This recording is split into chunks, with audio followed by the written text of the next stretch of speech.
Hello, you're welcome to my platform. I am Dr. Sandra Nabukalu and I am a surgeon. I hope you become aware and sensitized about the different surgical conditions. Today's video is about Marjolin ulcers. By definition, Marjolin ulcers are cancers that arise from scars. For example, you could have had physical trauma to your body or an internal disturbance within your body and then you formed an ulcer. This ulcer usually heals by a scar, and after some years, it can actually transform into a cancer, the Marjolin ulcer. There's something so special about the scars in comparison to the normal tissue. That is, there's poor vascularization within the scar tissue. This means that there is a reduction in the number of blood vessels. For example, there is a reduction in the number of arteries and veins. Remember, arteries are supposed to bring blood from the heart to the tissue, in this context, the scar tissue, and the veins are supposed to remove blood away from the scar tissue back to the heart. This blood usually contains carbon dioxide and toxins from the scar tissue. However, when you have a reduction in the number of veins within that scar tissue, there can be accumulation of the toxins and also carbon dioxide within the scar tissue because you have a reduction in the number of veins. Accumulation of these toxins can cause chronic irritation of the scar tissue for a long period of time, for years. And this can actually cause a transformation of the scar tissue into a cancerous tissue, the Marjolin ulcer.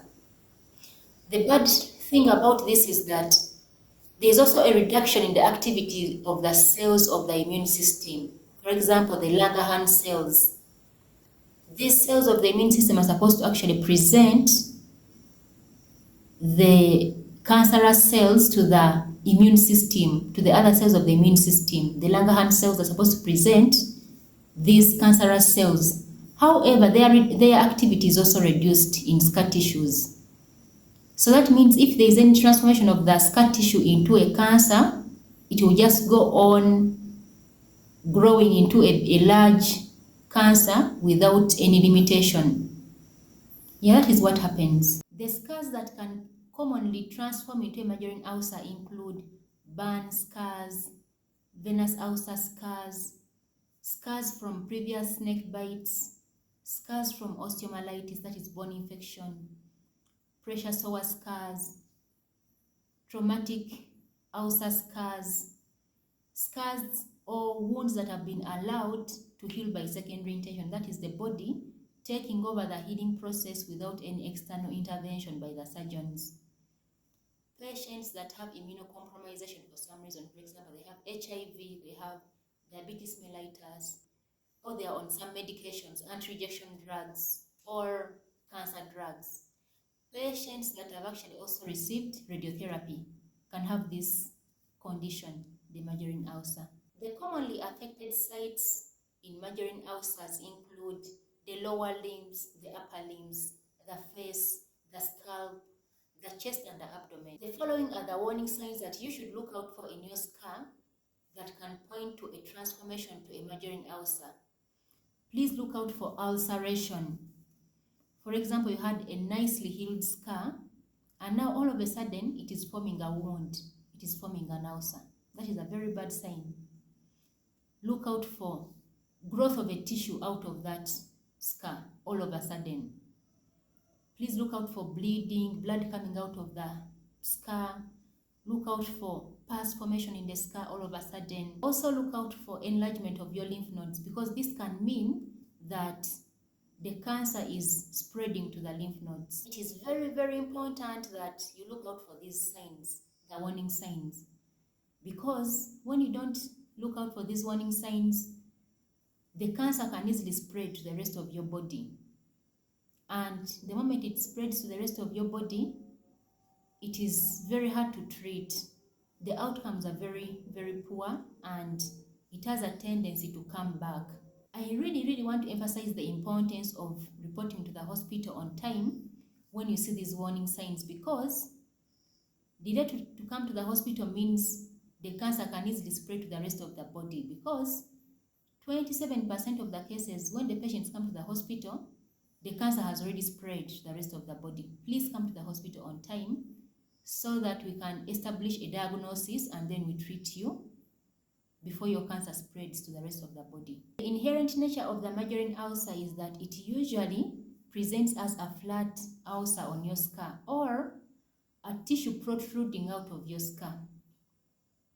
The edge of that ulcer will be raised, everted, and it will also be hardened, as well as the surrounding skin or the surrounding tissue of the scar will be hardened. In the initial stage, the lymph nodes are not enlarged, but as time goes on, if you don't come to the hospital on time, the lymph nodes are also going to be enlarged because the cancer tends to spill over to the normal skin, or it tends to invade the normal skin, and it can also easily be spread to the rest of the body, including the lymph nodes, and so the lymph nodes are going to be enlarged as time goes on. The investigations of Marjolin ulcers include edge biopsy, where we take off a tissue sample from the edge of the ulcer to look out for cancer cells. We also do, if there are any lymph nodes enlarged, we also do biopsy of the lymph nodes. We also do a discharge study if there is any discharge, looking out for any cancer cells within the discharge. We also do radiographs, for example, chest x-rays, CT scan of the chest. We also do brain CT scan, looking out for any spread of the cancer into those areas, the chest, the brain. We can also do ultrasound scan of the lymph nodes in some cases where we suspect that the lymph nodes are enlarged but they cannot easily be palpated, especially in patients who are very fat. The treatment modalities that we employ in Marjolin ulcers include a wide excision plus skin grafting or skin flaps. During wide excision, we always cut away the entire cancer together with 1 to 2 centimeters of the normal tissue, and the defect is usually filled with a skin graft or skin flap. We also do lymph node dissection in case the lymph nodes have been affected. We resect them away. Sometimes when the lesion is very big, we always do amputation. For example, if the cancer is on the forearm or it is on the leg. We can also employ radiotherapy or chemotherapy, especially where we cannot do resection of the cancer. The other thing that we can do is what we call the Mohs procedure or the Mohs operation, the Mohs surgery. This is usually done in very sensitive areas, for example, the face. And during this procedure, we cut away thin layers of tissues as we look at them under the microscope.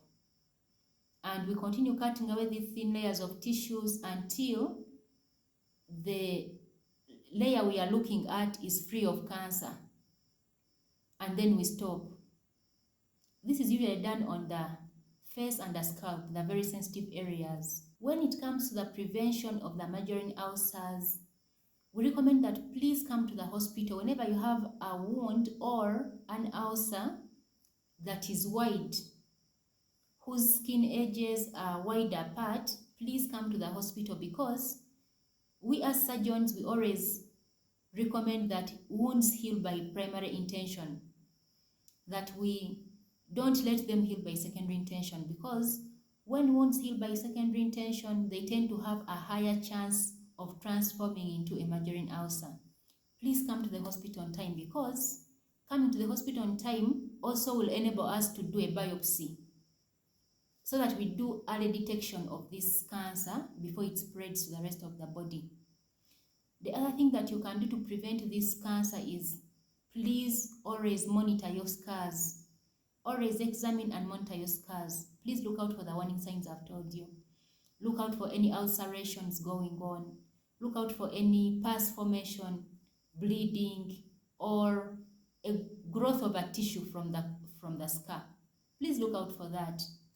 Yes, that is what I had for you. Thank you so much for listening to me.